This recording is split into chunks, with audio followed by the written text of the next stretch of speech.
back to my channel! This video is dedicated to International Women's Month, which is the month of March, due to March 8th being the celebration of International Women's Day, wherein the socio-economic and women's rights movements are celebrated, wherein women finally come together to be empowered and take on the roles that they couldn't take on because back then you'd think only men could.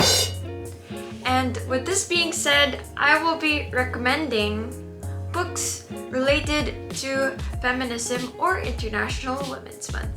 The first book I recommend is called Jiyoung, born 1982, and this book is a book that is in the setting of South Korea, and it's written in the perspective of the therapist of Jiyoung. And this book tackles lots of misogynistic issues that women face in South Korea. Apparently in that country, they kind of have it worse than in the rest of Asia, especially in their culture and how they believe that women shouldn't work even if they try in the workplace. It's hard if you're an ice-cold femme fatale, am I using the term right, kind of girl, then that's just what you are. You don't have love or anything.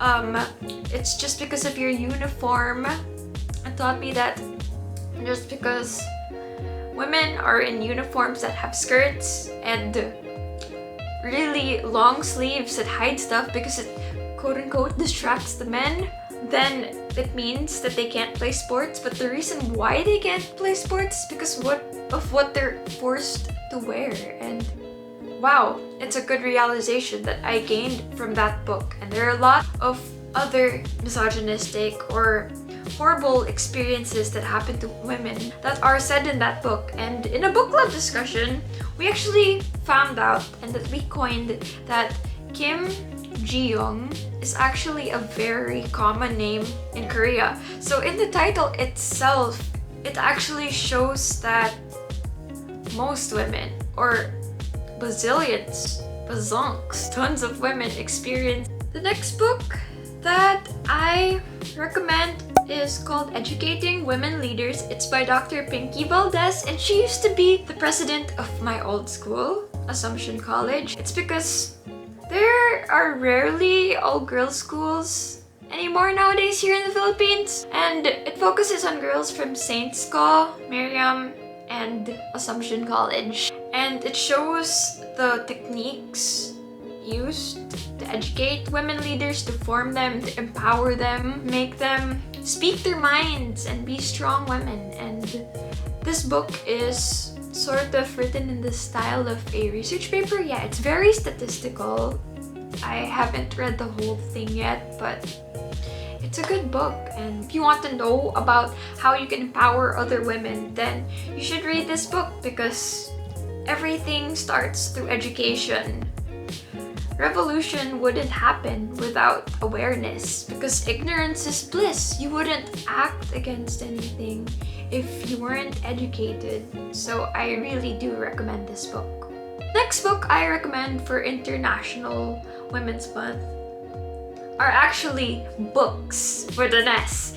And these are my favorite because Holly Bourne is my favorite author. I do aspire to be like her because she succeeds in empowering women to become feminist, to make people aware of what feminism is through her Spinster Trilogy. First book in this trilogy is called Am I Normal Yet? And this focuses on a girl named Evie who is weak and vulnerable. At the very start of the book, it's because she has OCD or obsessive compulsive disorder, and she tries to get over that. And she also realizes that in line with her vulnerability comes vulnerability as a woman. So she meets her friends Amber and Lottie as well, and they all form a feminist society that continues throughout the next books of the trilogy of the Spinster series, which is How Hard Can Love Be and What's a Girl Gotta Do.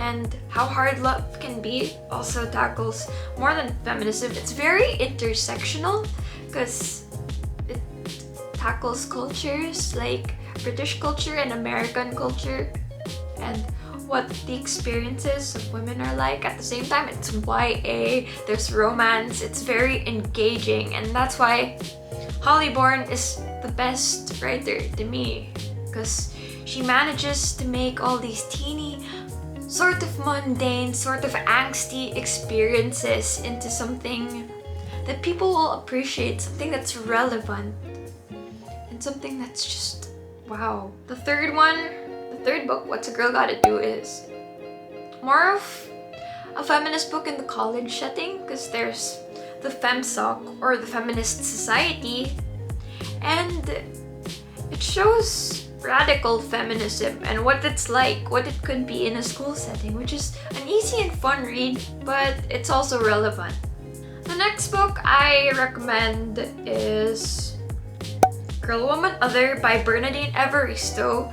This book is grouped into short stories. I think it's prose poetry because the way it's written, there aren't periods and the sentences are really weird, but it does focus on more of Gen Z and different women's lives. It's by a Black British author, so there's also a lot of intersectionality in this read, and it shows how women are othered. It shows lesbian feminism as well, other than just radical. It's a very diverse book, and I guess, yeah, you should read it.